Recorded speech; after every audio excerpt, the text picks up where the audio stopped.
Gia, you are a relationship guru, right? You're a fitness. I hate calling you an influencer because you're more than this. Listen, I think you're a relationship guru. I think you are a fitness influencer. I watch your stuff. I'm following you on social media. You and I connected on Instagram originally. Yes. You have 2.5 million followers. You are very well known in several communities. Tell me who you are, where you came from.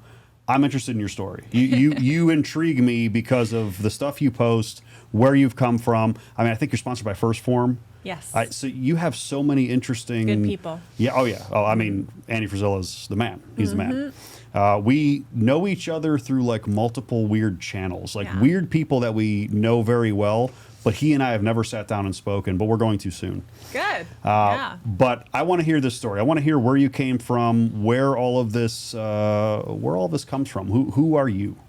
Humble beginnings, worked hard, came from a Lebanese American family, and I say Lebanese American because it's third generation. I was born and raised here in the States.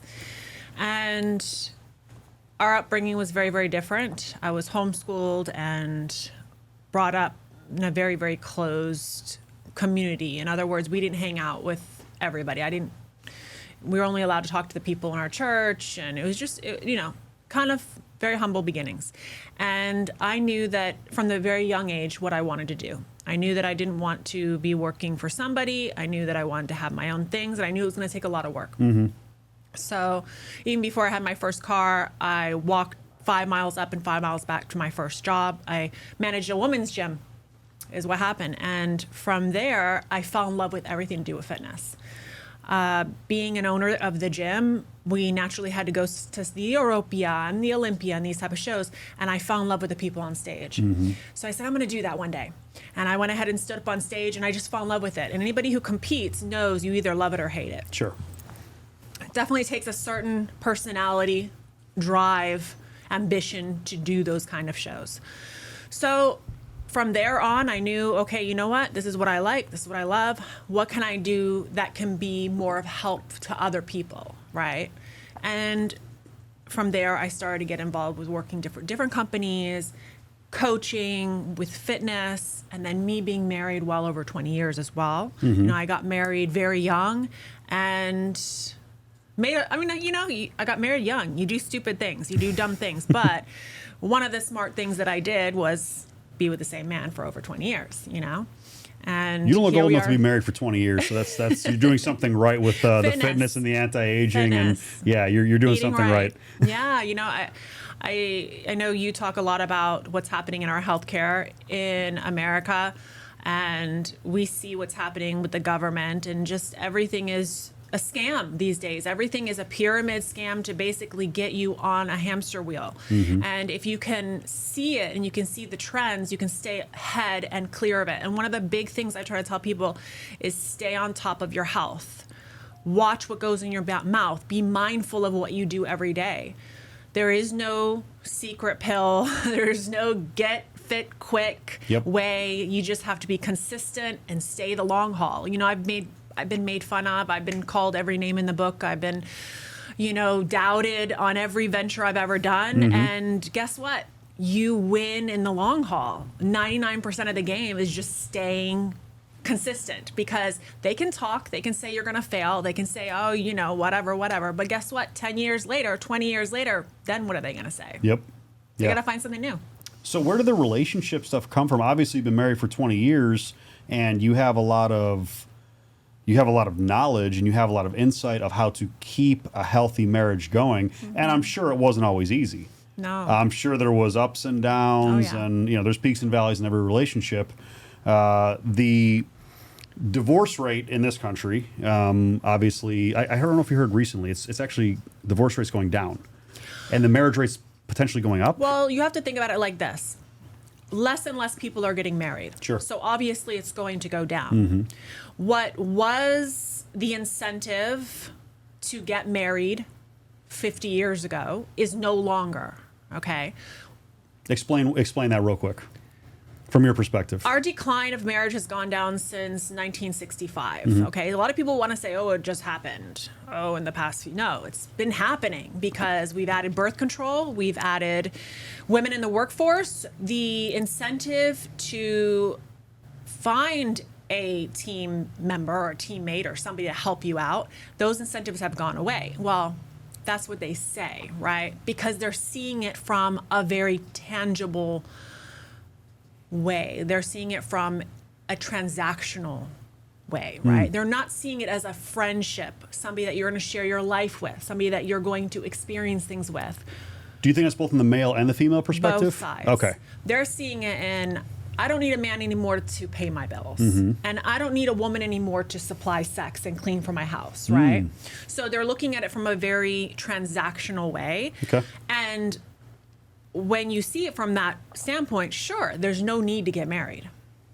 But when you see it, and I think we will get back down to the basics eventually. Okay. We have to see what matters in our world today. We're going to get to the point where we are going to need help. We are going to need that person who's there for us regardless of what we have. Sure. And I think that age humbles you. Mortality makes you go, you know what? We're not superhuman. We're human. We fail. We fall. We need somebody there for us. You know, we need to be able to talk and open up and be honest with somebody and not have to worry about, oh, are they going to be there for their benefit or for a benefit that we're going to grow together? Sure. So yes, I don't know if that answered your question. It did. Yeah. So I mean, I guess so I have a couple different thoughts that came to mind when you were bringing this up. So for men and women, obviously, men and women look for different things in relationships, right? When we look at it being transactional, you know, what is a man looking for? Well, a man obviously would like a healthy sexual relationship. I think women do too. So there's both sides of that. Does a man want the home taken care of? Does he want his food prepared? You know, is the man traditionally going to work, bring home the money, and the woman is traditionally taking care of the home and the family? I feel like some of that is not necessarily transactional, but more societal, where we have these expectations, right?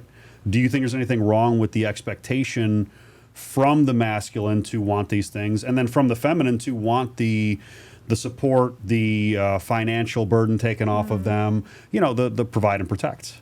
Do you think that those are? I don't think that there's anything wrong Okay. wanting to have a man to protect and provide and having a woman to raise a family. I just think that we're in a place right now where men aren't really wanting that anymore because they're seeing that women change after having children. And it becomes, they're incentivized to take what they have worked hard for.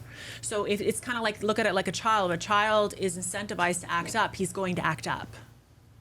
And that's what's happening to women today. They're literally being rewarded for bad behavior. So you cannot, and I don't blame men for not getting married. And I actually hope that more women and men don't get married. And the reason why is because we need more people seeing it from a serious side. We need people taking a look at what they're doing and not just acting because it's expected of me and my family wants me to. No, stop looking at it from that standpoint. I did that actually. So I was in my mid to late 20s, 27 years old, and the girl that I was dating for a very long time, I know she was 13 years old. She would not mind me telling this story. I'm still friends with her today, by the way. Amazing person. We were amazing friends. We had a lot of other problems. There wasn't much sexual compatibility, the passion and all that stuff, but we were great friends. We dated for, 5, 7 years, 5, 6, 7 years, somewhere in there. And then we kind of looked at each other one day and I'm like, I guess we should probably get married, right? You know, like 9 months later, we're filing for divorce. And I mean, like, it wasn't like something that when we went to the courthouse, we both signed the papers. We were in Florida. I was in Florida at this point. I think she moved back to Ohio at that point. And we went to the courthouse in Ohio. We both signed the papers. We're officially divorced. And we looked at each other and we're like, I don't know, you want to go have coffee, I guess? You know what I mean? And the friendship didn't really end. You know, and we both, in hindsight, years later, we were like, man, we should have never done that. We should have never got married out of this obligation. We were society kind of told us that, you know? So I was there. I've been there and done that. You know, where I'm thinking that that's the right thing to do. But, you know, I have several friends that have been through divorces, and they're a little bit older, a little bit more successful, things like that. The divorce system destroys men. I mean, the court system in the U.S. specifically, it is very, very punishing to men. What's your thought on how that works? You can't have commitment without accountability. Without accountability to commitment, it's meaningless. So I do believe that there needs to be an accountability factor for every commitment that you make in life, regardless of what it is. Which there are pretty much every single time. And though I believe the government should stay out of marriage, what is going to hold a woman accountable if she doesn't believe in a higher power than herself? Most people do not believe God exists. They do you think most? I think most people believe. And what's worse is religion is enabling bad behavior as well.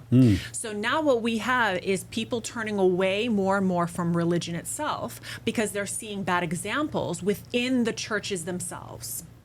And people who have standards and have qualities are actually being turned away from church when they have a divorce or they have something happening in their relationship.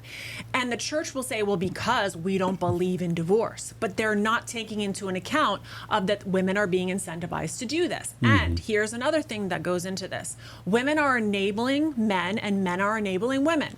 Men will turn to a woman and tell her, I don't want you to work. I am going to take care of you like a princess.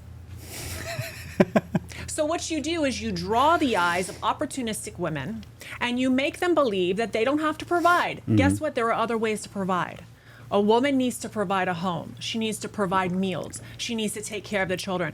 And if there is no children and there is no home to take care of, then guess what? She's going to have to provide in other ways. And how is that? And men need to start saying that from the get-go. They need to start vetting women and letting them know, you will have to provide. Because guess what that's going to do? It's going to cut half of the opportunistic women down because these women are going to go, oh, he's going to make me have to start providing. Oh, I'm not going to have an easy road anymore. Maybe this is not the guy for me. I have a feeling feminists hate you. Yes, they do. I don't know if it's. I don't know if it's really feminists that hate me. I think it's just like people that are just very used to the brainwashing and the delusion that they have been raised with. Maybe third and fourth wave feminists. Let me say that specifically, late wave feminists. I've been called misogynistic and feminist all in the same paragraph, which I think I kind of laugh because I'm like, well, at least I'm balanced, you know. But how can you be called misogynistic? It's the same. It's completely contradictory. But how? I want to know, like, so what? Because you don't automatically agree with their narrative because you happen to have a vagina? I don't understand. I don't understand draw accountability to females. And when you draw accountability to women, you are automatically labeled a misogynist. Because I understand them labeling me a misogynist. I'm the opposite sex. I understand. If I say something against the narrative, I see. How can you be labeled it? You know, or do they think like you got brainwashed by the patriarchy? I love that word, by the way. It's anybody who draws accountability to women. We live in a society that panders to women. Okay. Do you think that we live in a society, and there's an argument out there right now. I love it. Actually, one of my favorite people to talk about this stuff, and he is very controversial. He might be named Andrew. I'm not going to say his last name for several reasons. You know, listen, whether you like him or not, some of the stuff he says is pretty accurate. Well, you know, I actually like him, and I actually agree with a lot of the stuff that he says, and we follow each other. And he's commented on a few things. I think there's a lot of truth in what he says, and people like to take your past mistakes, sure, and they like to use that as an attack, right? We all make mistakes. We've all done stupid things. It's what you're doing going forward. Yeah, who's perfect right now in the world? You know, who's perfect anywhere? There's a lot of glass houses throwing stones out there, and you know, one of the things that he has said recently, and I've heard this, and it may have been old. I don't know. You never know with his videos. Very hard to keep track because they recycle old stuff all the time, and the media puts it out all the time. And he talks about the West, America specifically, not being a patriarchy, which so many feminists and everybody says, but being a matriarchy. Yeah, right. Where women actually hold more power than men at this point. Yeah, so what's your thought process on that? What do you think? He's right. I said it I'm going to quote him right now. Mm-hmm. Rome has fallen. That's where we are right now in society. And I don't think that if we change our leader right now, things will change because of the damage that's been done. Sure. So even if we change our leaders, it's going to take them so long that they're not going to have the chance because of the consistency that's needed. Well, the United States has been around for, it's going close to 240 years, maybe somewhere around there. Mm-hmm. I think we're rounding up to that 250 year mark of the existence of the United States. Mm-hmm. And if you look at historical data, which we both know nobody looks at because nobody even learns history anymore, most of the dynasty empires, whatever you want to call them, most of the societies that have ruled the world or ruled the known world have fallen around 250 years. We're almost there. That's a scary concept. Yeah. And, you know, with everything that's been happening with the societal changes, with, and, you know, we could argue politics all day. Who's better, the left or the right? Who's better, Biden or Trump? At this point, there's a societal cancer among us. Yeah. And it has nothing to do with a political party or anything. Yeah. Both have been wrong on several things. Both have been right on some things. I think for the most part, the way that this country has been on its downfall is how we have completely eliminated God, completely eliminated accountability, and we've become a society that is basically run by corporations and profitability. Right. It's the division. There's power in division right now. There's no unity, and that goes across the board for everything. You know, I've never really been a person who brought up politics or religion, especially in my work and how long I've been in the industry. But there comes a point where it's not even about that anymore. It's about good versus bad, evil versus good. It's really, you have to draw the line in the sand, because otherwise, if not, you will not stand for anything. You know, the problem that I have with that drawing of the line between good and evil is that I see things that are clearly and obviously evil to me. Mm-hmm. And I still see people defending it. And I'm like, where are they drawing the line between good and evil? Or are they just so... They're rationalizing. Or are they so ideologically brainwashed, right? That they're saying like, no, this is good, you know? They're rationalizing because in order to change the trajectory of our path right now, you would have to simplify and do without, and your lifestyle would have to change. And a lot of people don't want to change their lifestyle. They want the comfortable things. So they're rationalizing what's worse, and when they're all worse, they're all bad decisions. The only way to go forward is really to simplify and do without. Do you think that it starts with the conversation of relationships between couples and getting back to an idea of more of a traditional mindset? Because I feel like everything starts at home. I feel like everything, when it comes to movements, when it comes to how people behave, I feel like when the home starts to get weird, wonky, divided, whatever, right? I feel like that will segue into just spreading and spreading and spreading. Now, if enough homes, if enough people, if enough couples have these conversations of, we're not going to deal with this anymore, we are not going to accept this behavior, we are not going to allow the government to do this, we are not going to allow these new societal norms to take place, that's when you have a cultural revolution that is impossible to stop. Because when every household is there, what are you going to do? When every household is now on a traditional path, when every household is now on a path of righteousness and good, from my perspective, you know, again, everybody's perspective is different. But if that happens, that's how a cultural revolution happens, and that's how you can stop it. But without that, no political party is going to help. No president's going to help. No law is going to help. It all starts with the couple at home, you know? So I think from a relationship standpoint, having that communication, having that clear communication, being able to really put all these things in perspective and say, hey, we're going to raise our family this way. We're going to put ourselves this way. We're going to refuse to deal with all these things that we obviously disagree with, instead of just tolerance, tolerance, tolerance.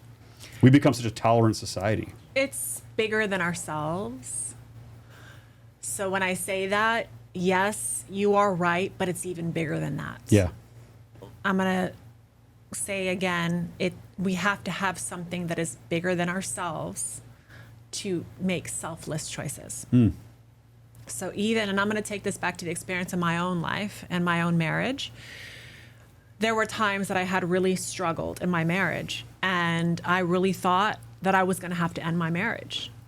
And what brought me back to changing everything and enduring and continuing on was going back to spiritual guidance.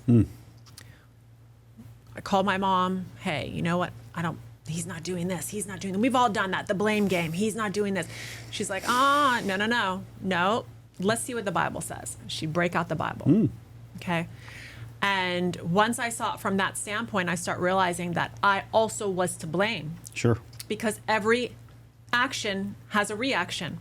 So everything we do causes a reaction. And right now, even in the fact that, women, the issues we're having with women today, we easily, like you see it all over online, right? Women bad, women bad, women bad. But we have to take some responsibility too that men have allowed a lot of these things to happen. Course, yeah. Okay? So who is going to lead here? Women are not natural leaders. Men are natural leaders. So guess what, guys? Women cannot lead. Women cannot make good decisions, obviously, right?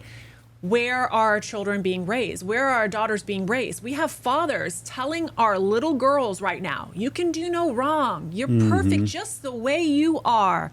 And then they'll turn around to their son and say, fall, oh well, get up, oh well, no crying, go work harder. So we're teaching our women and we're teaching girls and boys completely two different ways to be raised. And then we are expecting a better society. No, we have to start teaching women how to take care of their husbands, how to take care of men, as well as teaching our boys how to treat women, how women want to be raised. So yeah, it's a give and take. We can't do the blame game anymore. We have to start understanding who has the weaknesses, who has the strengths. Men are natural leaders, that's their strengths. Women are natural nurturers, that's their strengths. And we have to get back down to that, but we have to have a higher power, and we have to get back down to spiritual guidance. Yeah. And spiritual guidance, what do you think? I assume you're a Christian? I am not a Christian. Okay. I don't get into labels. I Believe in really God. don't get into organized religions at all. Same. But I will say that I read the Bible, and it's something that's a big thing for me to study on, and just you have to kind of be able to read between the lines, right? Yep. And know who's doing things for their benefit. But everybody's having bad behavior, but there's no accountability to teach them otherwise. So they just continue on. True. Nobody's getting punched in the mouth, basically. Oh, well, nobody even has self-accountability anymore. That's a huge thing that I talk about. I feel like for men, this is, and I can only speak for men because I'm a man. I don't know how a woman really thinks, even though I, may pretend at some points that I think I do. I don't. This is a reality. I think that men should have ultimate self-accountability for absolutely everything that happens in their life. There is no excuse, there is no blame that cannot be put on yourself and that you cannot correct. No. It's such an easy concept when you think about it, but with men, there's always I don't have the girl that I want because of X. Right. I don't have the wealth that I want because of X. I don't have blah, blah, blah, whatever. They do it as an excuse game, right? Being a man, what do you think would be an accountability factor for what's happening? In society? In relationships. Oh, in relationships. I mean... How do you keep men accountable when... they are okay. Let's do away with marriage. Let's say there's no more marriage, and that's the way to keep women accountable, because that's what they're saying right now. That's how you keep women accountable. If we can't change the court systems and we can't change the government, just stay out of marriage altogether. But now, how do we keep men accountable from having no commitment? What about the children being raised? How do you need 2-parent households? I think that men need to be taught, first of all, that they are a very important part of the family dynamic, which I think has been kind of done away with. And I mean, even societally, people think, oh no, the kids need to be Mother. Everything is mother, right? Children need to be with the mother, raised by the mother, taught by the mother, mother, Right. mother. And nobody's talking about how important the father figure and fatherhood is in the home. So, you know, if you have children, if there are children, men have an accountability to be around their children. Yeah. I am, listen, if something happens in a relationship and there ends up being a divorce and, you know, whatever, and the two parents can have an agreement where they both raise a child and they can have that amicable agreement, fine, I have no problem with it. It doesn't bother me because I have several friends that have that basically in their lives and their kids are amazing. But there's a very clear, organized parenting plan between the two people. Not even necessarily court-ordered parenting plan. This is between the couple. Women and men need to understand that not all relationships work. My relationship with my ex in my 20s would have been a disaster if we had kids. We would have not been able to make it. And I think the arguments and the fighting in between that relationship with those children would not have worked. I'm a child of divorce. My mother and father got divorced at, I think I was like 7 or 8, right? So, but there was some violence in there. There was some, you know what I mean? It ended up having to happen. Was I affected by it? Probably. Did I seek father figures outside of a normal father figure and being a father? Yes, absolutely. You know, should my father have pivoted and done things differently? 100%. So how do you teach men how to be more accountable outside of having children? I think the children thing's an easy part, right? You need to be there for your children, period, as a father. Children need their fathers, whether it's a girl or a boy. It needs a two-parent household. It needs a two-parent household. Yeah. So how does a man stay committed to a woman without marriage? Exactly. It's a difficult question. You have to understand that once you have sex, you have the possibility of having children. Sure. So Well, that's what once you society start- also not, they don't want that. Birth control Exactly. prevalence is, Exactly. But here's the thing is like once you start having casual sex, it changes your whole perception of your world. It even makes you view the opposite sex in a different way. So that's where, okay, I understand the argument with do away with marriage, but now when are we going to touch on the casual sex aspect? Because our delusional system right now, men and women are both delusional in how they go forward in relationships, is being created through casual sex.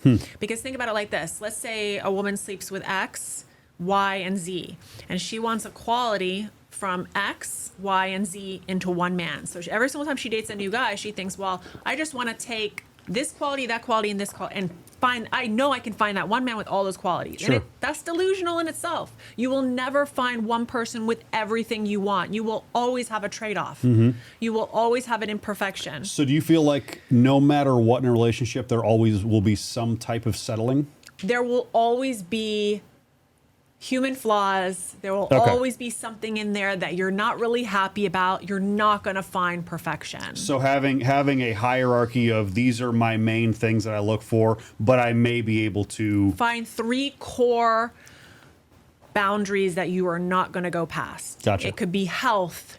You know, mine was health. You know, I wanted somebody who really focused on health. And that was one of the issues that we dealt with in our marriage. Sure. Because I was the gym girl. I was the eat healthy. He was the don't like the gym, wants to eat Reese's at 1 a.m. in the morning. And I had a deep conversation. Hey, this is going to affect our marriage. well, because it's a core part of you. I need to know that I have somebody who is looking for the future. I don't want you dying young. I want you being there to share Yep. life with me. So these were important discussions. So find your 3 core boundaries, stick to them, and don't go past them. You know, hold those true, but they got to be realistic. Yeah. Have you ever seen the female delusion calculator? It's so awesome. Yes. I do this with so many people. I think, you know, when it comes to money, this is where I like to touch on this one because, he's got to provide. Okay, well, you know what? He can provide. It may not be the way you want to live. Yep. But he can still put a roof over your head. He can still but it may not be how you want it. And see, that's where we're dealing with women right now. They have these grandeur ideas of what they think life is, and it's not realistic. Do you think social media has given an unrealistic expectation for women on what to look for in relationships? Absolutely. Yeah. It's a huge thing that I see. And I think for men too. I think on both sides of the equation, I think men look at social media and they see all this, they're inundated with sexualized activity. Game. They're inundated with sexualized activity from women constantly. You know, she has better boobs. She has a better butt. Yeah. She has a better face. Yeah. And they just, oh, she's better. The more I flip, the more that's how it goes. And they it's almost like it turns into a conquest game of like, oh, this one's the better. woman becomes disposable. Well, yeah. And Yeah. you know, I think it's the fault of both sexes on here. I think the men are responsible for behaving in that way. And I think the women are partly responsible because they're putting that out there, you know? And there's different levels of sexualized content, you know, when it comes to, if you're an athlete, if you're a fitness influencer, if you're a sports influencer, I understand that you are going to have, I'm an ex-competitor. You can find pictures of me. You walked by the wall right there. Damn New York Post found bodybuilding pictures of me and put a story out there. And that story went wild because I am half naked on that picture. That's how it goes. I yeah. knew what I looked like. You know what I mean? But let's be real. Sex sells. Imagery sells. Yeah. You know, you yourself have, you know, pictures in Yeah. bikinis and stuff like that. But you also are sponsored by First Form. You are an ex-competitor. You are Yeah. in the fitness and... I've done other things. Exactly. Exactly. You know, you have so- to be able to do other things. Yeah. Have more than just your looks. Correct. But when when men look at sexualized content on the internet constantly, you have an unrealistic expectation for what a woman should even look like, Oh, number yeah. one. And then they can't go back to normal women. They can't go back to normal women. But then women look at it and say, oh, well, I see David Beckham buying Yep. buying his wife a brand new Rolls Royce. My man should do that. My man should buy me a $100,000 ring. I'm going to say something that Please. is going to be controversial, but social media has ruined our world. Oh, yeah. Okay. With And you. I'm on social media, so everyone can say, well, that's hypocritical. You're on social media. But guess what? I have thought about closing down my pages, every single one of them. I've always been kind of ahead, a few years ahead, not way ahead, but a few years ahead. So I can kind of see things a few years. And I'm telling you right now, social media has turned everything meaningless. Podcasters are the new OnlyFans are the new podcasters. Podcasters are the new motivational speakers. Motivational speakers are it's just everybody just pivots and there's no, it's just, this is social media right now. Well, where do you we need to think- get back down to the basics. Where do you think this is going to go? Where do you think the future... I mean, people have called you an influencer. People have called me an influencer. Yeah. People call us these things, but, you know, when you look at how everybody looks at social media and everybody uses social media and everybody wants to be on social media, what do you think this is going to do to the future generations? And what would happen right now to most of these people if right now all social media what if the internet just was destroyed? What if we had that solar flare scenario and the internet's like gone? an EMP or something. Yeah. Hey, if an EMP comes, forget it. Like everyone's gonna die. Most people would be dead within a couple weeks. Yeah. Like we know that. I did a podcast with Seth Ferosi on this. It was awesome. Yeah, that's like, I actually kind of, as much as I don't want these things to happen, Sure. I want them to happen because we need to give back to what's important. Yes. And I think what's going to happen in the future of our social media world is AI and our digital technology is going to get stronger than personal. Well, it's already stronger than personal connection, but it's going to get to the point where we already are like an Amazon experience where you really can't tell quality or value. Sure. It's just like a back page. Everyone's like a Craigslist or something, right? Yeah. How do you know what's genuine? How do you know it's real? So I just think that that's what's going to happen. We're just going to, social media is going to be the majority. You see it right now. You see our bullies are like, think about high school, right? In high school, the bullies actually were the uncool kids who bullied on the cool, smart kids, right? Social media makes bullies cool. Think about who's becoming famous right now. Who is society and media putting on pedestals? The biggest trolls, the biggest bullies. They're the ones throwing money at it. They're getting on pedestals, but they're the biggest jerks. They're scamming people. There's a lot of scammers out there. They're the ones that you see everywhere. They're on every stage because they're scamming people. We got to get back. I think people will start seeing it in a few years, and we just got to. I'm only on there to help people. I'm on there to coach people. I don't even care about a penny that I make anymore. Sure. I'm not there for money. Yeah. And that's it. That's why I'm there. I don't stress over it. I don't make it overwhelming, but that's where we're headed there. Enjoy the decline. Yeah. Yeah, I mean, I really, I'm with you. Do I want the internet and do I want social media to be decimated and destroyed? For a selfish reason, yes, because I'm like, I would love for all this to not exist. Yeah. I would love for us to go back to, you want to know what my dream is? I'll give you my dream. My dream is to have a self-sustaining, off-grid home with a farm, with cattle, with chickens, a shitload of firearms because I love guns. I know your husband loves guns too. Yeah, I'm an ex-police officer, so I have a thing with guns. What's funny is I never shot a gun before I went to police academy. Oh, okay. In my life. I was going to say, you never shot a gun. What? No, in my life, I never shot a gun until I went to police academy. So my first gun that I ever shot was, I was 21, 22 years old. And I was in police academy. It was the first pistol I ever shot. It was a revolver, by the way. I aged myself a little bit. They're still carrying revolvers up in Cleveland Heights, up in Ohio. I know. So, that's my dream, is to have a family on that, completely off grid and living self-sustained.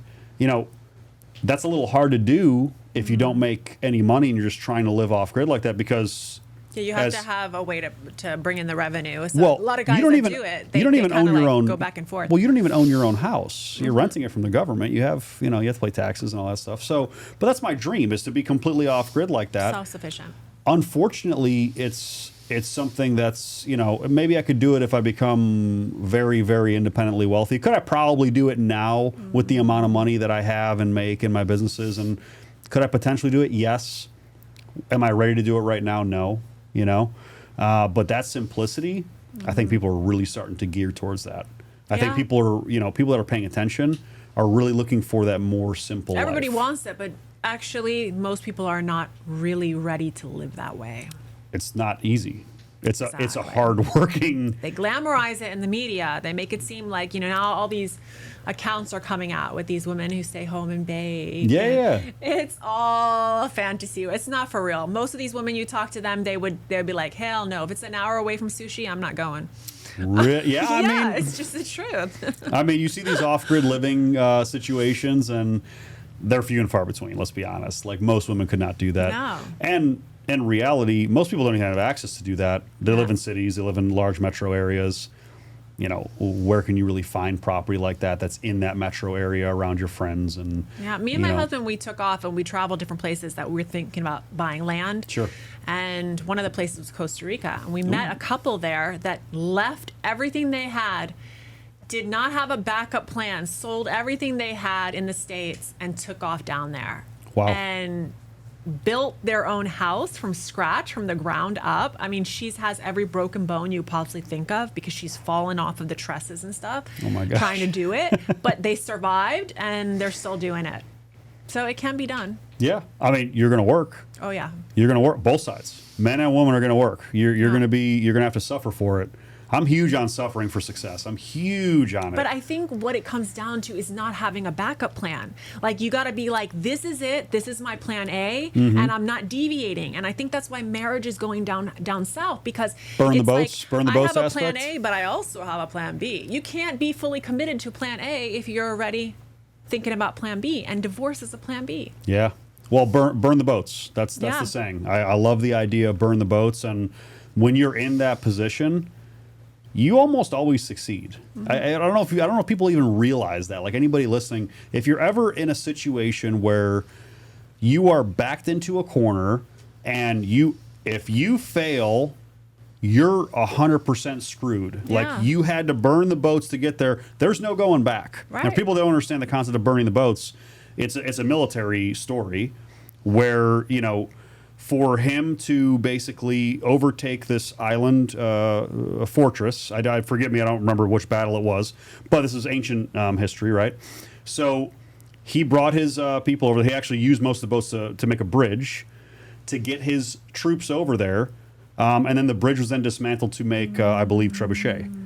Or whatever other material they had to scale those walls. But there was no going back. You're on this island now where you have to overtake this castle and kill this army. So guess what? They did it. So men act out of necessity. So then now that brings us back down to accountability. How can you keep men accountable if you take away any commitment, any accountability to that commitment. Sure. Right. If a man gets with a woman and says, I'm going to have children with you and I'm going to be with you, and there's nothing, he can just get up tomorrow, say, I'm not in love with her anymore. I'm out the door, leave the kids. He still has a plan B. Yeah. Yeah. So there has to be some sort of accountability. And the only one that we found so far is a financial legal accountability, because basically marriage has been, or God has been taken out of marriage, you know? Yeah. It's an interesting concept. I want to segue to some of these questions that we both got on social media. I know we have some on our phones. Yeah. You have some good ones? It was relationships, marriages. They were talking about promiscuous women. I have a promiscuous woman too. Let's start with that one. I have, so this one, most of these followers I don't actually know. So I'm going to say this might be off record, but they keep asking me to, when are you coming to India? I am never going to India. I will never go to India. Why India? Do you have a lot of Indian fans? No, I don't know. They always ask me, when are you going to come to India? I have a good friend who's in, I don't know if you know Aaron, he does a lot of the bodybuilding. He did some acting over there, and he said the same thing. They do the same thing. I think, so I did the stats on Instagram, and do you know that almost 80% of the users are from India? Yeah, I didn't see that. I mean... So the majority of people on that app... You know how many people are in India? There you go. There's a shitload of people in India. So, yeah. So that's another issue. That makes sense. Well, so here's my promiscuous women question. Okay. So this question to you: do women who are super promiscuous realize they are destroying their future? No, because when they're 20, when they're young, they're enjoying the attention that they're getting. Okay. And a lot of them don't set out with the I'm going to be promiscuous. They don't go, oh, I'm just going to go sleep with every guy. No, what they're enjoying the attention. They're not having any boundaries. They don't know their worth. Men are always going to have the green light to go. So relationships are failing, and they're just next guy. And the more you sleep, the more you have casual sex, the more you become numb to it. The more it doesn't matter anymore. So, and again, there's no consequences for it, right? They're actually being encouraged. It's like, go girl. Ooh, who'd you have fun with last night? Like it's a game now with girls, you know? But do you believe that they are destroying their future by doing this? Oh, yeah, absolutely. 100%. Explain to any woman that will listen to this, or men, because I have men that argue against this as well, which is, I find very odd. I mean, for me, body count matters. I know people that don't understand. For anybody older watching this, body count is the amount of people that you have slept with, okay? So there's arguments from men. They're like, no, everybody has a past. And I'm like, I get the everybody has a past thing, but your past does follow you, and your past does have repercussions and consequences. So let's get into that. Men care about a woman's past. Women care about a man's future.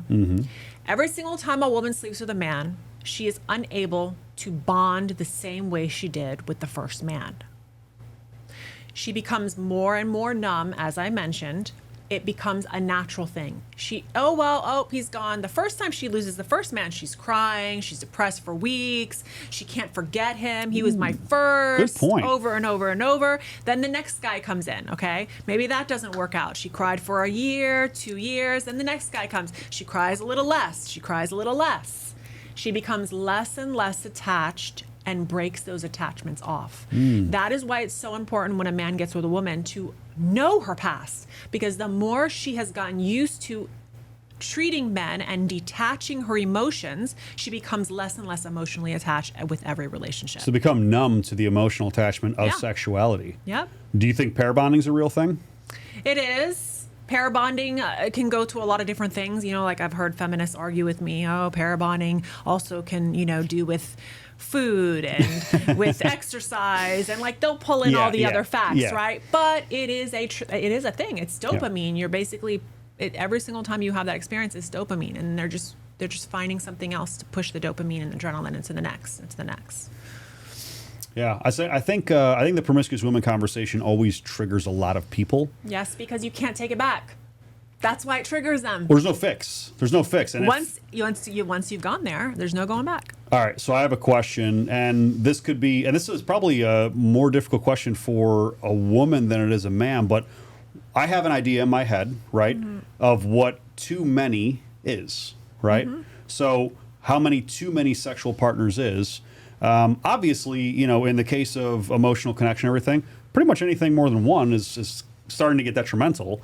But what is the right number for women to shoot for? And what's the right number for men to be aware of? What do you think? I know it's a tough one. And it varies. It's different person to person. You know, everybody's going to see this different. Like, you're not going to meet a girl that's in her 20s now that's had less than 20. Like, it's sad, but it's true. Is that real? I've met women who are 22 and been with 50 men. Like, holy shit. I know, because I dated one other guy other than my husband. So it's just like, to me, more than two guys is like, it's too much already. Yeah, yeah. So I can't, I'm like, what, huh? Everybody's going to see it different. And but how can even young women even look at that? Yeah. Because they're already screwed. They probably already had 3, 4, 5 at least in high school. Like I said, what has been normalized in our society today is where we are at. It's like, this is what girls see. This is what they're being taught. This is what they're being encouraged. And if you're with 10 other girls who are telling you I've been with 40, then what is it going to matter? Right. Yeah. But if you're with somebody like me, oh, what? They don't want to hang out with you. You know, oh no, you know, she thinks she's all holier than thou, and this is what they'll do to me. She thinks she's holier than thou. So they will basically dismiss you and almost degrade you because you didn't do those things. Yeah, but they'll tell me you settled. They'll tell me, oh, because you settled. You settled. I could have found a rich man. You settled. Like, as if that matters. Yeah. Yeah, this is where we're at. Society. I mean, it's going to cause a lot of problems because I think men that really want a real relationship. They're starting to wake up, and I mean, most men. I would say. I think the last time I did a poll on my stories on social media, I want to say it was like 98% of men care about body count. Yeah. Right. So, and I think I put it in categories, and I said, I think it was a majority of those that was like anything over 5. It disqualifies almost all women. Like, it disqualifies a lot of women if you've had over 5 sexual partners, unless you're catching them at 19 years old and they were a good girl in high school. And they'll shift it to men. Like, a lot of these women who are promiscuous, they'll shift it like, well, what about men? They're promiscuous. But I have to remind them that very few men actually are able to have, you know, unlimited sex. Sure. Let's be real, okay? Sure. Very, very few men have that access, okay? And even the ones that are very attractive and extremely desirable, some of them, you know, even they don't have that many partners because they care about who they're sleeping with and who they're with, right? Women don't have to work for it. They could walk into a bar and they have 5 guys on them. A man has to pursue in most cases. It's kind of changing a little bit, but yeah, sure. Yeah, I mean, women have much more sexual availability, obviously. Yeah. I mean, you can. They don't have to work for it, and that's why when I say, you know, who's more aggressive, right? They'll say men are more aggressive. I'm like, no, actually, women are more aggressive because they can walk right up to a guy and it's like game on. You know, there's no boundaries there. They're not going to be called a name or labeled something or, you know, arrested for something. Yeah. Well, I mean, like, yeah, I probably conceivably check a lot of boxes for women when it comes to, he's desirable, whatever. You know what it is? Money, desirable, tall. You know, what's the tall thing is always funny to me. So it's funny, right? Guys can't change their height. I know. But then women will get mad when a guy says, you need to lose weight. When that can be changed. I saw a hilarious reel. I think I sent it to Jade. I saw a hilarious reel, and this guy's like, does a man's height matter? And these girls were like, yes, absolutely. And then he's like, well, to men, a woman's weight matters. And he pulls out a scale. Step on the scale. And this is right in the middle of the street. I was dying laughing. Yeah. And I mean, these girls got pissed. Yeah. They were super mad. Yeah, but you know, guys can't change their height. You know, whatever the average height for a man, I think is 5'8". Yeah. Somewhere in there? Yeah, yes. I don't know. You would know. Is it 5'8"? What's the average height for a man? It's like 5'10". Okay. So 5'10" is the average height for men, which is taller than I thought. But still, women are like, oh no. What is it? What's the term? 6 foot, 6 figures, 6 inches. Yeah, that's that. Ridiculous. The women who say that don't even end up with men like that. No. Absolutely not. So a lot of times what they say and what they actually do. That's why you don't look at, always believe behavior. Never, ever listen to what comes out people's mouth. Well, again, and social media has turned this into a complete shit show because what's reality is not on Instagram. Yeah. Reality is not what you see on Instagram. Yeah, and all that the time. goes with body count too. So a lot of Yes. the men who will say that they care about a woman's body count also in real life aren't necessarily caring about that because all they want is sex. Like I've in my relationship coaching, right? I have a lot of men that say, I want to meet a girl, I want to get married, I want to have family. So when we start getting into the details and we start talking about it and then they start meeting people and I'm helping coach them through it, immediately before they even have the first date, they're asking me, how can I get her to have sex? And that isn't the conversation before the first date. Like you should be worrying about teamwork, companionship, friendship. Find out questions about her upbringing. That's not the first thing you should be focused on. First date should be an interview. I've said this several times. First date should be an even up interview. until 6 months, you're still meeting their representative. You're not Sure. meeting the real person. So I always say that if their sole purpose is sex, they're the leaders in society. We have to go back down to that. What are you after? What are you pursuing? If sex is what you want, then you're sticking dick into crazy. And then you're wondering why we have crazy women. I love that hot crazy scale that the FBI agent did years and years ago. One of my favorite things I've ever seen. That was always good. I think, scale. what was it? Do you remember that one? Yeah, tell me. You don't remember the hot crazy scale? Tell me. Oh, I got to look it up for you real quick because it's so good. So the hot crazy scale basically, The hotter they are, the more crazy the more they crazy are. they are. That's and then, funny. And then it basically goes into, all right, so here we go. So there's the hot crazy scale, okay? No-go zone. That's funny. Yeah, so there's like the dating zone, the marriage zone, the unicorn zone. Yeah. So the unicorn zone is my favorite because the unicorn zone is basically under 5 crazy, but over 8 hot. They're like, that's a Okay. unicorn, capture it so we can study this woman, right? And then the guy goes on and he's like, gentlemen, now I want you to know that every woman is at least a 4 crazy. So number 4 crazy, every woman's right there. So But I don't like the term crazy. I know, but this is more comedy. We're hormonal. We are hormonal, and we For go sure. through 4 stages in a month. So yeah, you're gonna have some mood issues. But And this some guy women goes worse into than it and he others. says any woman that's above an 8 hot to a 10 and under a 4 crazy, he literally stops. He's like, that's a man. You need to check that. You need to check the equipment. Hilarious. I think I've seen him. He's He's like, like, you need if to- she says sorry and I'm sorry and I need to change, he's like, that's a man. That's a transgender. Yeah, that's It's a not transgender. It's a great surgery. They look beautiful, but that is not a man. That's a man, baby. That's not a woman. Yeah. Too funny. Let's get into the other questions that I have on social media. Or do you want to go to one of yours? No, you go because Okay. everything was what we've kind of gone over. Okay, perfect. So this one is actually from a friend of mine. So up in Ohio, great guy. He says, what is the most fulfilling part about being someone's mentor?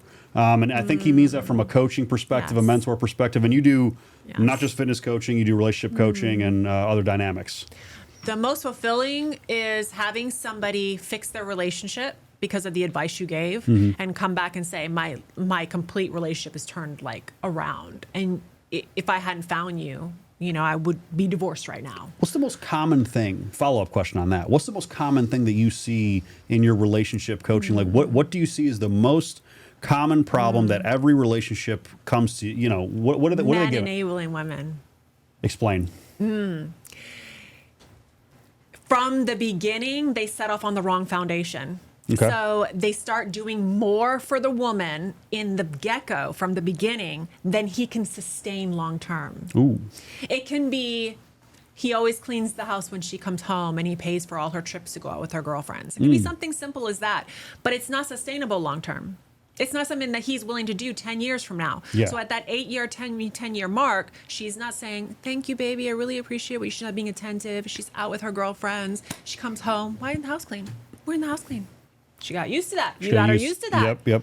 So men don't realize they're enabling the bad behavior from the start because they don't want to lose her, and they have to be willing to walk away. They have to be willing to say, you know what? And if even it means getting a separate Airbnb for a month and being, this is not going to work. Like, we got to get back down to where it is. She's got to know, oh, he's serious here. Okay. If they think he's going to flip-flop and he's not going to hold down, he's not going to put his foot down and make a stand, she's just going to keep pushing.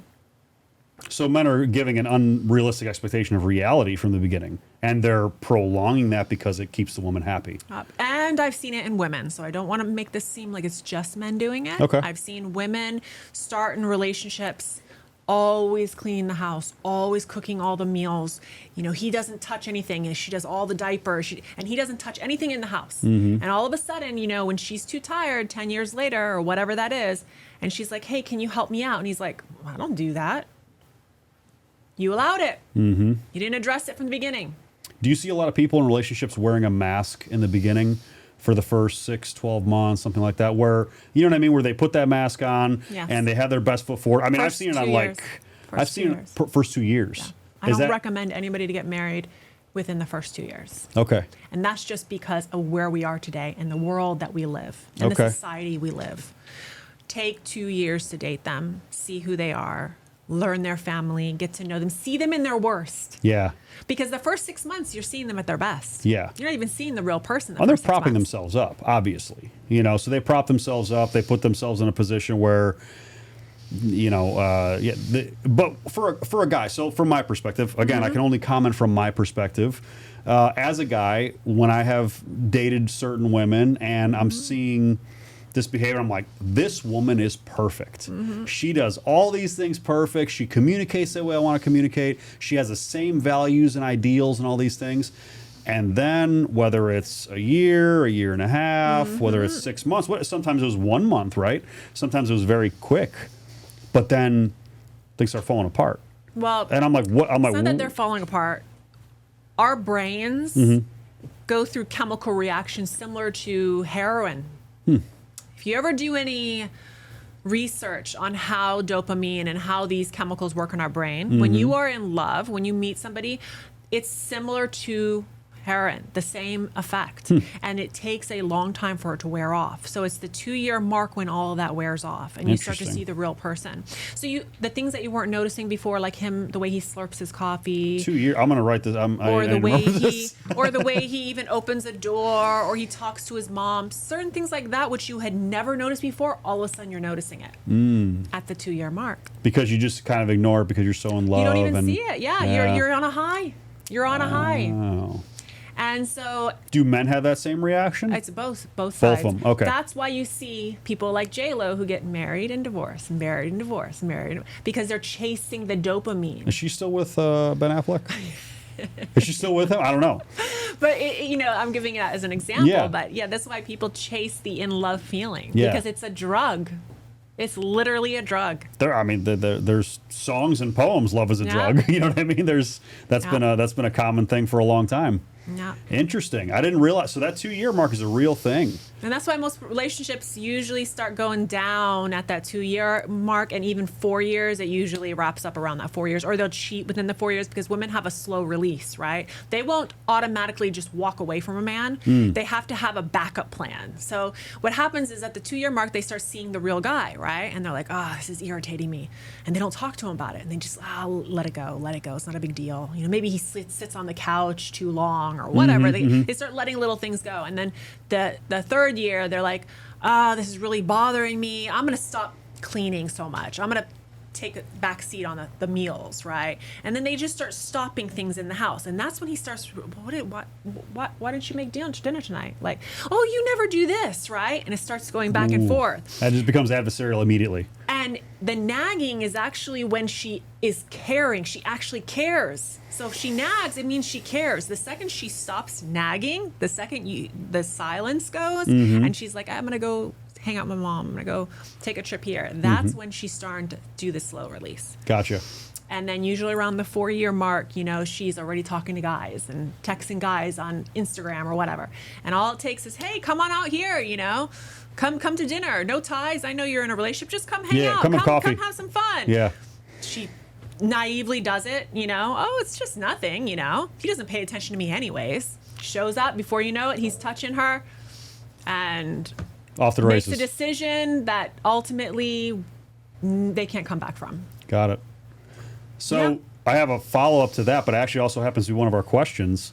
There was a study recently that said that it was an alarming percentage. I don't remember which one it was. He doesn't mention the percentage there, but it's like, let's say it's 60%, 70% of women already have their next partner in mind before ending the relationship with their current partner. That's the only way they usually walk away. Yeah, they have to have a back. It's called the backup plan. So do you agree that women, for a large majority, already have that backup plan? Man, they're women are low risk. They're very low risk. They don't want to take risks. Okay. So they won't just up and walk out of a relationship like a man. A man sees something, it's not going well. He might not have a tie with anybody in particular, but he's going to take the risk. I'm not happy. I'm walking out. Got it. It's over. So for women, that backup plan's a real thing. Oh yeah. Okay. Yeah. Well, that answers that one question. Very, very real, unfortunately. Yeah. When it comes to relationships, obviously relationship dynamics are extremely difficult. What advice would you give to women first, because you're a woman and because you're a relationship coach? What advice would you give to women that are looking for a serious relationship, like an actual serious relationship, not just a casual dating or, sex or whatever? And then following that up, what should men do that are looking for a serious relationship? How do they get themselves out of both of them really? How do they get themselves out of the recycling dating constantly, like going to the next? How do they find that right person? So for women first. Okay, so to say it really quickly in one sentence, stop with the distractions. Explain. And to go into a longer one, what happens is the dopamine experience of being in love, right? That's why you'll see the guy, like, after he breaks up with somebody, come out to the club, dude, come, let's get get you a beer, we'll get you drunk, we'll get you laid. It's a way to switch from the ending of one dopamine release to another. So it's an easy way to flip into something else. Okay. So women do that, right? Something doesn't work out or they don't have the right, man in their life. So they start doing other things that are conducive for a single lifestyle, okay? Whether it be traveling around the world, hanging out with their girlfriends, whatever it may be, it's conducive for a single lifestyle. So any man who actually was interested in her is like, you know what? No, she's not marriage material. She's not relationship material. She's fun material. Got it. She's not somebody who I can be serious with because look at the way she lives. Mm-hmm. And that happens with guys too. He's out every weekend with his guys, getting shit-faced drunk, with taking pictures with a bunch of blondes or whatever next to him, and a girl that might have been interested in him, that she had a good conversation with him, all of a sudden says, he's not serious. Yeah, he's a playboy, whatever. So they just keep the same cycle over and over and over. So for women that are seeking a very meaningful relationship, obviously cutting out distractions, what should they look for in the man, or what should they do to qualify that man? This is where it gets kind of complicated because we live in a society that doesn't reward good women. If you're a good woman and you stay home and you cook and you dress decent and you don't take pictures on social media, your phone is dead. You have no opportunities. There's nothing. You're not going to meet anybody. Right? So women, how do they meet people today? How do they meet? So they're going online, they're putting pictures, they're having their DMs flooded, but it's a bunch of men that don't actually see them as anything serious. So I always suggest to women, hey, you know what? There's a balance, okay? If you're going to be on social media, have a purpose to be on there. Don't just be posting modeling shots. Like, have a purpose for being there. Do something that's helpful, something that's going to help you 10 years from now. Don't see it in a short-term thing. Sure. See it in a long-term thing. So let's say you are taking pictures and you're putting yourself up there. Have some helpful tips about your life, your experience. But do have your boundaries, do have your values, keep working on yourself. As you said in one of your podcast clips, you said it's never a waste of money to improve on yourself, into investing in yourself, whether it be courses, classes, find ways to invest into your life.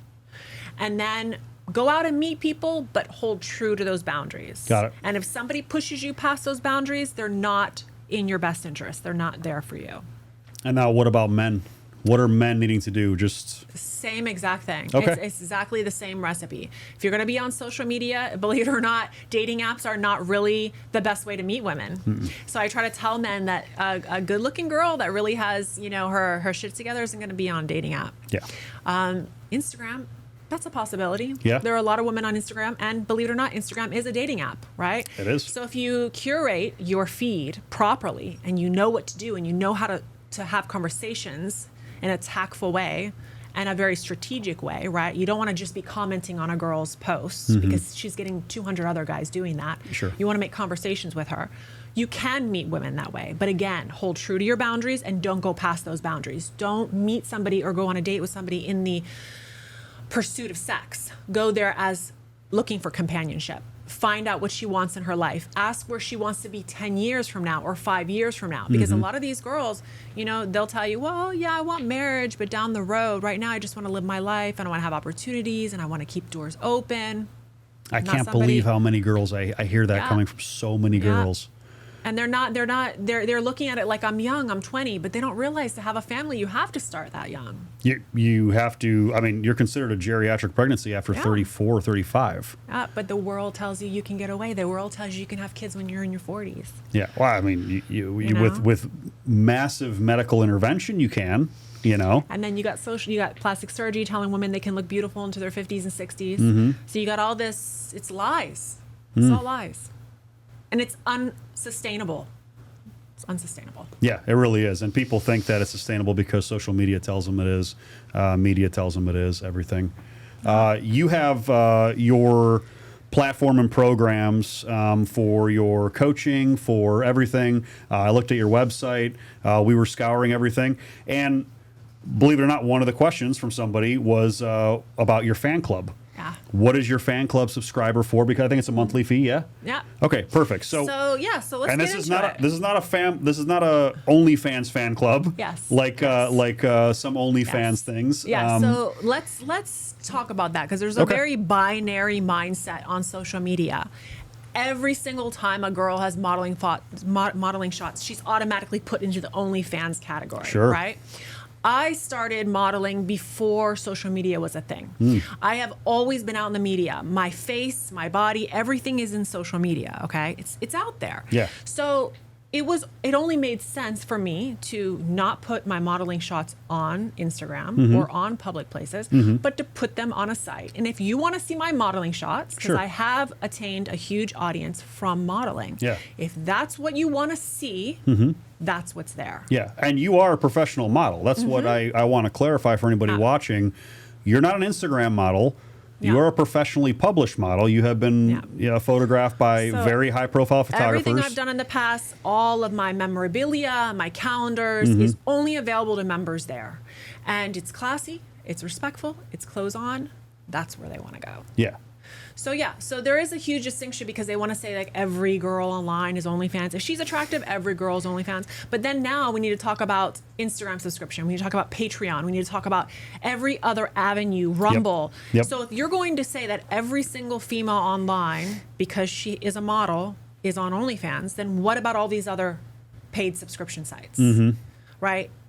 We have to start seeing things as they are and not having a very binary mindset. Yeah. Well, awesome. Yeah. So your subscription services, obviously, you have your modeling career. You have your relationship coaching.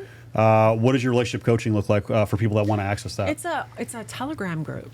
Okay. So everybody is in one big group. They can meet each other, single people, females, males, single, married. Everybody's talking to each other. Awesome. So there's a feedback that's going on. Let's say somebody asks a question. It doesn't have to be about relationships. It can be about fitness. It can be about if they have a drug addiction, and they want to know how to handle it. People can come in and give their experiences and their life experiences. So it's not just a one-on-one. And if they want a one-on-one, they can always book it. Gotcha. What's your future look like? What's your next project? What's your next segue? Because I mean, you're doing so many things. Yeah. I mean, you've been on covers of magazines. You have multiple avenues of business. Probably several that we haven't even talked about. Yes. So what is your next project for success? Because I feel like, I mean, whatever you're going to do, you're going to work hard at it. People can go look at, follow your social media. We'll put it in the bio. You can see you working your ass off in the gym. I can see you working your ass off with your content, with everything that has to go with coaching. You're busy. You're not a not busy person. So what's your next project? My focus now is on people, Okay. on helping people. That's it. So That's it. general, you want to help people. I am just online to not only tell my own experiences, but help other people get out of similar experiences, and also the people that I've helped get out of their situation, help others with the same story. That's really why I'm online now. Yeah. Everything that I do revenue-wise doesn't come from social media. Same here. And people probably don't believe you. No, they don't. Yeah, they same you know, here. oh, you got rich off. You can't get rich off modeling. Come on, people. Like, Yeah. I mean, unless be you're a real top here. Victoria's Secret model, There's it's a not going lot. to happen. Yeah, there's a lot of people that don't walk in your shoes, and they think that they have the right to judge. But yeah. Yeah, I mean, I hear it all the time. Like, oh, this guy's trying to sell something on social media. I'm like, not only do I'm not trying to sell you anything, I'm just trying to give you information. No. I'm not even monetized. They won't monetize me because of the things I talk about. I think I get a new strike every day on Instagram because, you know, and it's your monetization, your account is this. I'm like, okay, well, let's hope it doesn't delete it. But I think once they became actually verified, I think that kind of staves off most of that. Well, you're going to do very well because of that. And so going back to what we talked about, like where our future is headed, people who are genuine and say it like it is, I think they will continue just fine on social media. You're gonna get the right audience. Well, people see through the bullshit now. Yeah, They do. yeah. They're done with it. They truly are. You know, especially after has shifted. Especially after everything that happened through the pandemic and everything, how much fake media there was, and then how many fake influencers and then how many fake coaches and all the. My favorite is don't get me started. If I start telling you about how the industry has changed, or if I start bringing up like how brands are now, where we are, I could give you a huge insight on that, but it's a whole different day. And I mean, you know what? Maybe we should have a follow-up podcast, or maybe we'll do a live. Maybe we'll do a live on Instagram. Oh, you know, I thought about doing that. I said that I was going to do that too. Because they're inundated with the same type of ideas, but it's from bullshit people that haven't actually done anything. Yeah. You know, the coaches that like I told you, the trolling. It's the trolls are the celebrities right now. Yeah. The Aiden Rosses and with today. Yeah. Well, we're never going to be able to go back in time to how it was 100% without intermingling some of the modern, right? Some of the modernity of what's happened in society with technology and everything like that.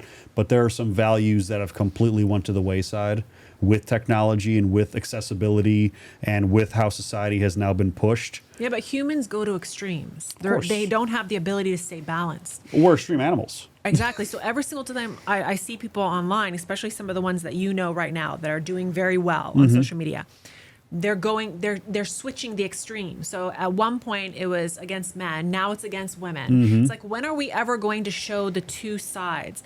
I talk about this a lot. Men always say, women don't know what they want. And I'm always like, no, women don't know what they need.